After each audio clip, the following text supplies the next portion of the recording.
अस्सलाम वालेकुम, welcome back to my YouTube channel. उम्मीद करती हूँ आप सब खैरियत से होंगे। आज मैं आपसे शेयर करूँगी चौकोर लच्छा पराठा बनाने की रेसिपी। गोल वाले पराठे सभी घरों में बनाए जाते हैं, लेकिन जो चौकोर वाला पराठा होता है बहुत कम लोग बनाते हैं।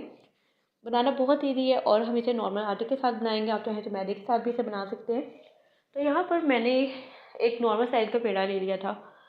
उसे मैं थोड़ा सा डस्ट करूँगी आटे से। आटा डस्ट कर दूँगी इसके ऊपर और इसे थोड़ा सा पतला बेल लेते हैं। सारी साइड जो है हमें थोड़ी सी पतली इसकी बेलनी है, बिल्कुल भी मोटा नहीं बेलना। इक्वल साइज़ को हम अच्छी तरह से बेल लेते हैं।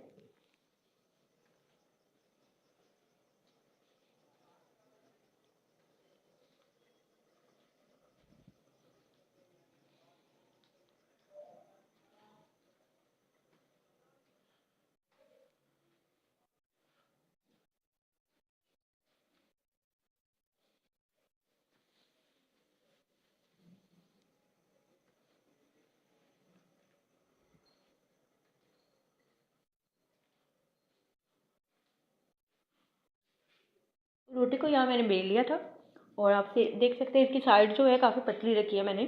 और तकरीबन 1 से 2 टेबल स्पून मैं इस पर लगाऊंगी घी। बहुत ज़्यादा आपने फ्रिज का जो घी है वो नहीं लगाना, थोड़ा सा इसे मैंने मेल्ट किया हुआ है। और तो इसे अच्छी तरह से लगाने के बाद इस पर थोड़ा सा मैं आटा डस्ट करूँगी। इससे लेयर्स बनती हैं और इसकी एक साइड को ऐसे इस तरह से पकड़ कर दूसरी साइड को इसके ऊपर रख कर एक तरफ से फोल्ड करेंगे और फिर दूसरी तरफ से फोल्ड करके अच्छी तरह से प्रेस कर देंगे, ताकि जो हमारा पराठा है वो खुले नहीं। और इसी तरह करते करते हम इसे हाथों की मदद से थोड़ा सा बड़ा कर लेंगे और फिर इसे बेल लेंगे।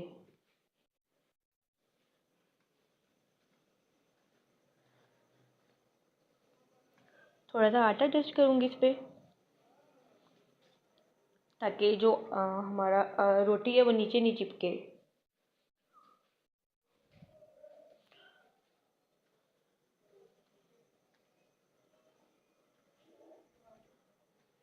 आपने पराठे की सारी साइड्स को अच्छी तरह से बेलना है, ताकि कोई भी जो पराठे की कॉर्नर है वो मोटा नहीं रहे।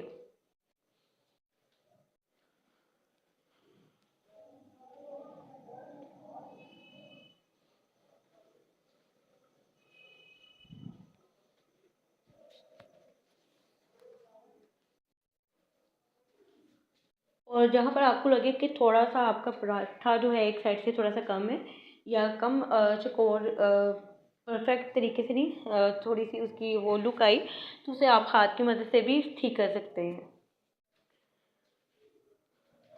तो यहाँ पर मुझे जिस साइज़ का पराठा चाहिए था उसी साइज़ में मैंने इसे अच्छी तरह से बेल लिया।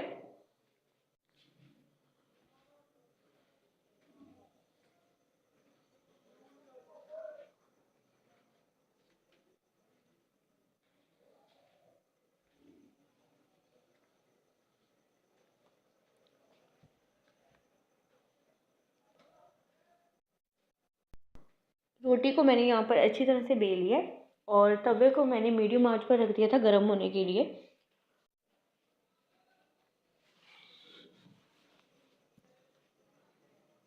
हल्का सा यहाँ पर मैं 1 टेबल स्पून घी लगाऊंगी।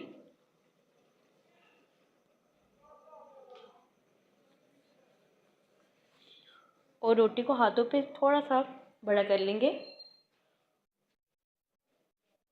आप देख सकते हैं माशाल्लाह से कितना अच्छा चौकोर पराठा जो उसका एक शेप आई है।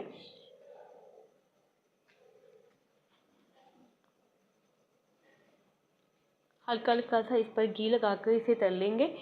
थोड़ी सी इसकी जो एक साइड थोड़ी सी रेड हो जाएगी, फिर हम इसकी साइड को पलट लेंगे।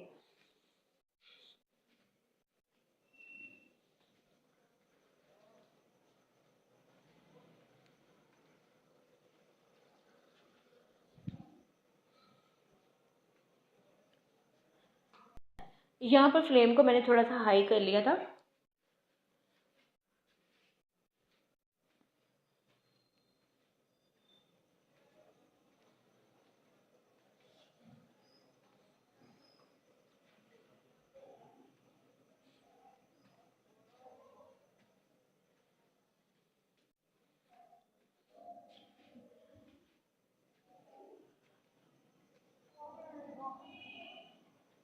आपने इसकी साइड बदलते रहना है, क्योंकि अगर एक साइड पे रखेंगे तो ये जल भी सकता है।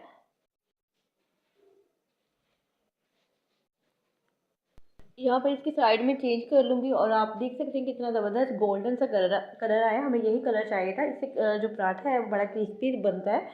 तो दूसरी साइड भी इसी तरह से थोड़ी सी रेड कर लेंगे। और हमारा पराठा जो है वो रेडी हो गया था और मैंने इसे एक प्लेट पे गरम गरम उतार लिया था। तो होप तो आपको आज की वीडियो अच्छी लगी होगी। वीडियो अच्छी लगी तो वीडियो को लाइक कर दें और अपना फीडबैक लाजमी दें और दुआओं में याद रखें। अल्लाह हाफिज़।